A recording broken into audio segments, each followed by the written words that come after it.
If you clicked on this video, it's probably because you want to have cool and nice looking cars on GTA Online, and today I'm going to direct you in the right direction to show you how to perfectly modify and customize your cars in GTA Online.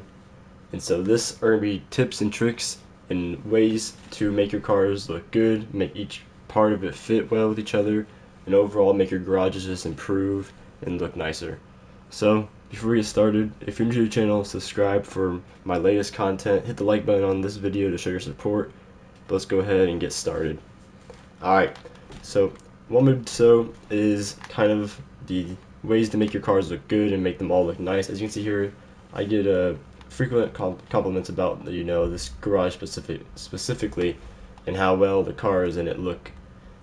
So today I'm going to show you exactly how to make cars yourself look nice and make every piece and part flow together nicely. So my first tip is recognize the type of car that you have and the type of modifications that usually realistically go towards a car like that in real life maybe. So a good example for this that I'm going to show is the Supra right here in real life, or the Jester RR. This in real life is basically a high performance and a high class sports car, nearly supercar considered to some. And so this, usually if it's modified, has quite some expensive pieces and quite, exotic and high-end, sharp-looking pieces attached to it. As you can see here, that's what I have with the wheels, the color, and the wing, the spoiler on the back there. And so something that I think is very important with your modifications is making sure that they all fit well together. So if you look down here at the skirt, that is kind of a thin, just carbon skirt there, nothing too crazy, but has, some class to it. While if we go to the front splitter here, it too is very similar to that. It has a little bit more to it with the fins on the sides and the red trim on the front edge of it, but those two pieces do work well together. And then if we go to the rear diffuser here, it too is kind of like the skirt, a thin carbon fiber, piece that's on the back of the car. And all of those three pieces work well together all the way around the car. And then the spoiler even plays with those pieces together too, with how it's got, the main piece of it, the main wing being carbon fiber, and then the supports for the spoiler actually being, body color. So those four pieces, those customizations all work well together.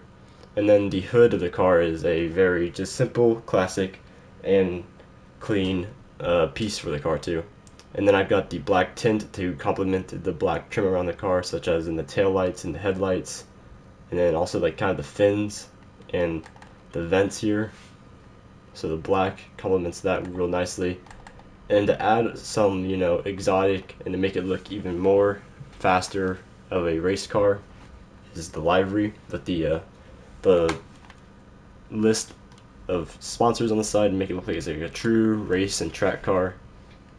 And overall, I think this is one of my favorite cars I have in this garage, as it all works well together so well.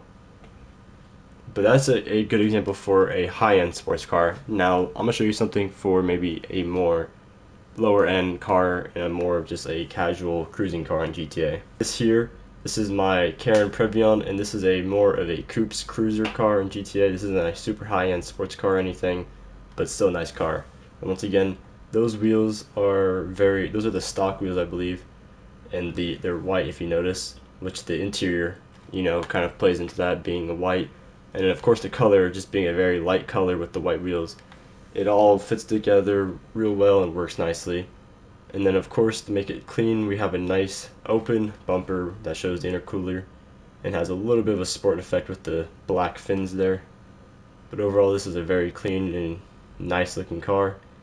We have a decently sized wing, but nothing too extra, nothing too race-like. And then of course we got some dual exhaust tips, but overall it's kind of classy with some sport aspects to it.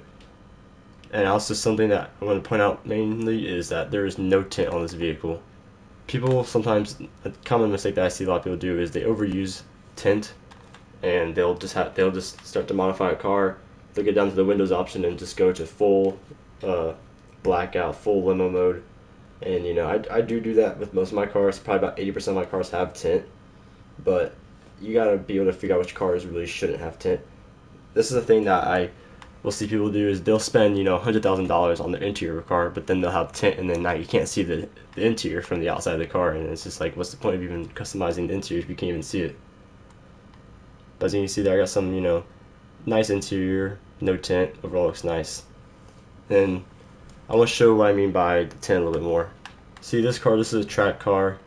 Of course, I've got a little bit of an interior here, but nothing too crazy. And I did the tint so that it kind of isn't just a full fishbowl and doesn't, it's a very aggressive looking car is what I'm trying to say. And so the tint works well with it. While a car that is a stock look like this here, the Karen Sultan Classic RS, this here, having no tint and going full fishbowl actually makes sense because this is supposed to be a very stockish, stock looking car that has really very few modifications done from it. And then here's a good example for a good full tint car is something that's supposed to be luxury, something that is, you know, a realistic build, and the black fits in with the wheels and once again the carbon trim around the sides. So having this, the tint works well, and the interior is really nothing. There's no modified interior aspects to it other than just like the interior color, and that really isn't going to, like, you know, awe anybody or surprise anybody. You can do that with pretty much every single car in the game. So of course tint here works well. Right here, once again, very similar to the other car right here. Tint works well because the inside really isn't anything special, and overall it's a high performance and luxury, you know, coupe. So the tint works well there. So right here's a race car build that I have, these two actually, and so the tint works well there too. But that's how you properly do tint, is making sure that it just fits the car. Now, something that I want to say that's also very important is build your cars as if it were to be built in a realistic, you know, model. Make it look realistic, make it look good. Some cars I will make a build of, and then maybe a few months later I'll be like, you know what, I don't really like this. It doesn't look realistic. I want to fix this up. Every car that you see in this garage has probably had 3 different looks at some point. And for my last tip now is a very important aspect to every single car that you do is the wheels. As you can see here, I have kind of varying different types of wheels for every single car we got. For the more race car and higher priced cars, I have more, you know, crazy looking wheels. For example, this one right here with all that crazy mesh. This has super big and thin wide spokes. This is like a 2-piece wheel with like a kind of crazy color to it. And then this is a bolt-on wheel which also has, you know, a lot of pieces to it and parts to it, and makes it look like an overall high quality wheel. While other cars, I have more stock looking wheels. Like this right here, those are the stock wheels, and this here is just some 5 spokes with a black color to it. Those are very classic, very simple wheel design. Same thing with this one here, just a 5-spoke with a tan color to it. And it kind of goes the same for this car here too. So definitely just always look up wheels that kind of fit the rest of the build of the car. Like this right here is smooth, but yet still has a bold presence to it. While this here is maybe more of an edgy car and has, you know, bright wheels and big thick spokes that are, you know, going all the way out to the tire. But overall, those are my tips for making your cars look nicer, making your garages just overall have a better appearance to them. If any of these tips helped you out, leave a comment down below as to how that did. But once again, if you're new to the channel, subscribe to show your support towards me. Hit the like button on the video to give this video a good rating. But that is all I got for you guys today, and I'll see you in the next one. Peace.